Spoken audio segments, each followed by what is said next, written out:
Hello students, today we are going to learn the fifth chapter from our first flight, The 100 Dresses Part 1. In this video, you are going to learn a short introduction of this chapter and the detailed summary of the lesson. Students, let us see the short introduction of the chapter. The first Polish immigrants arrived in America in 1608, but the largest wave of Polish immigration occurred in the early 20th century, when more than 1 million Poles migrated to the United States.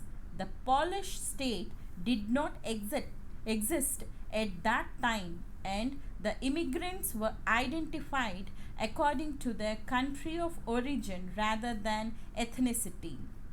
They were identified as Russian Poles, German Poles, and Austrian Poles. One of the most notable Polish American communities is in Chicago and its suburbs. So, Chicago is sometimes called the second largest Polish city in the world. Next only to Warsaw, the capital of Poland, Polish Americans were sometimes discriminated against in the United States, as were the Irish, Italians, and Jews.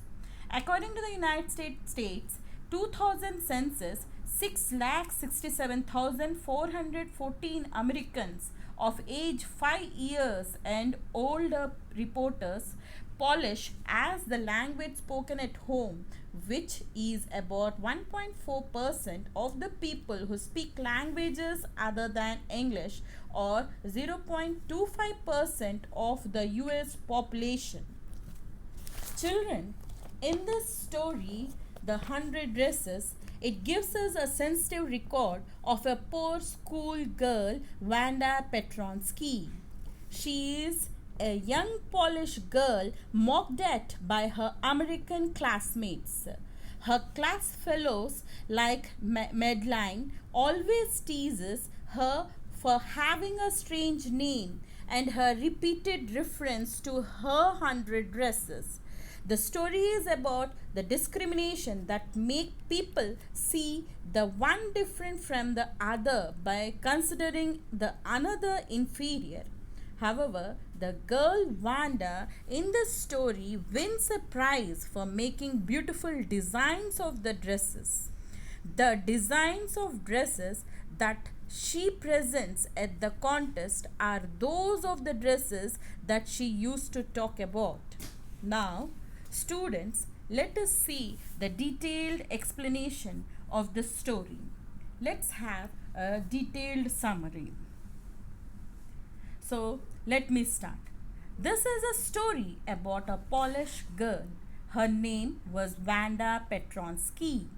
Her family had immigrated to America. She studied in a school with other American students. She belonged to a very poor family.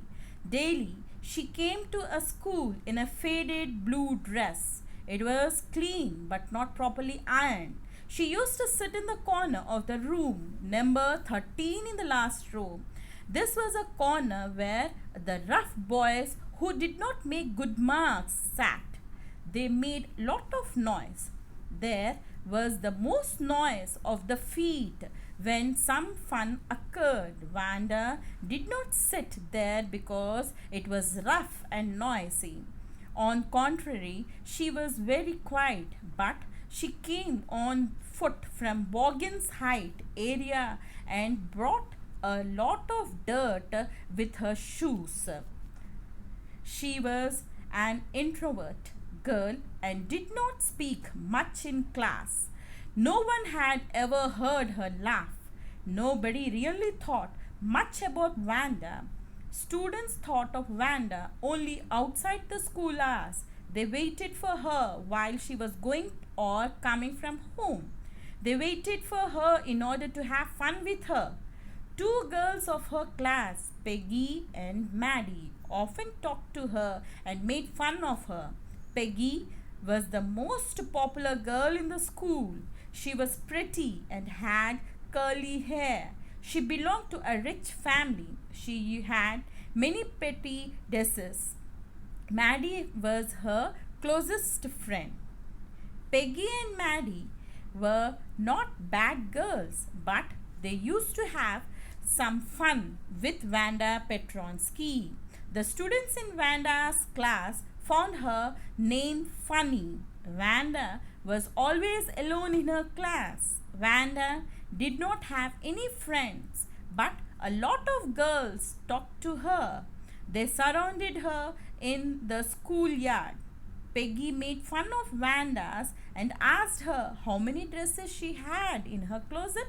Vanda replied that she had 100 dresses. These dresses were of different colors and designs. Then Peggy would ask her whether the dresses were of silk or velvet. Vanda would reply that she had dresses of velvet as well as silk. The girls would ask her how many pairs of shoes she had. At this, Vanda would tell them that she had 60 pairs of shoes.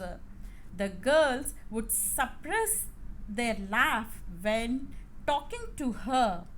But as soon as Vanda's back was turned, they would burst into peals of laughter.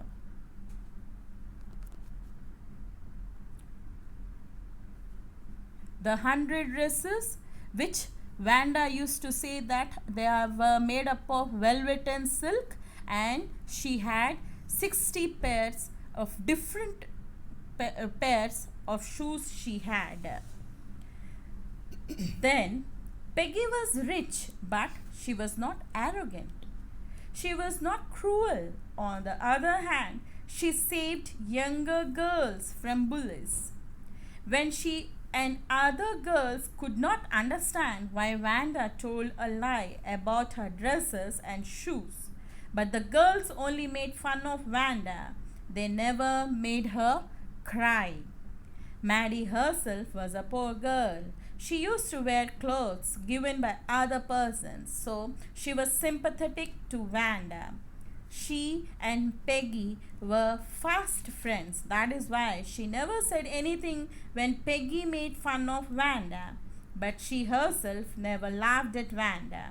She did not like Peggy asking Vanda about the dresses whenever Peggy mocked at Vanda. Peggy felt bad.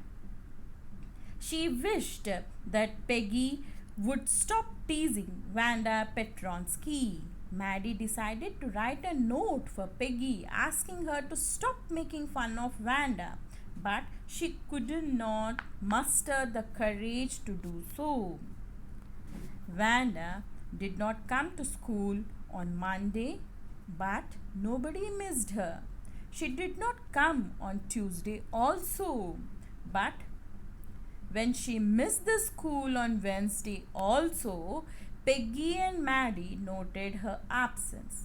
They wondered why she had not come to school. Maddie remembered Vanda talking about one of her dresses, which was pale blue with colored trimmings. Then Maddie thought about the drawing and color contest in the school. The girls were to design dresses and the boys were to design motor boats. Maddie thought that Peggy would win the contest as she was good at designs. Next day it was drizzling. Peggy and Maddie hurried to their school as Miss Mason would announce the result of drawing contest. They did not wait for Vanda. When the girls reached to their school, they were surprised. There were hundreds of designs of dresses displayed in the room. Then Miss Mason announced the names of the winners. Jack Douglas had won for the boys. She said that all the 100 designs of dresses had been made by one girl and she had won the medal. Her name was Vanda Petronsky. But Vanda was absent. The children clapped their hands with joy. Maddie asked Peggy to look at the blue dress about which Vanda had told them earlier. They appreciated the drawing made by Vanda. So children, pause the video and read the conclusion and note down the conclusion. I think you would have understood the chapter. So thank you for watching the video. Thank you.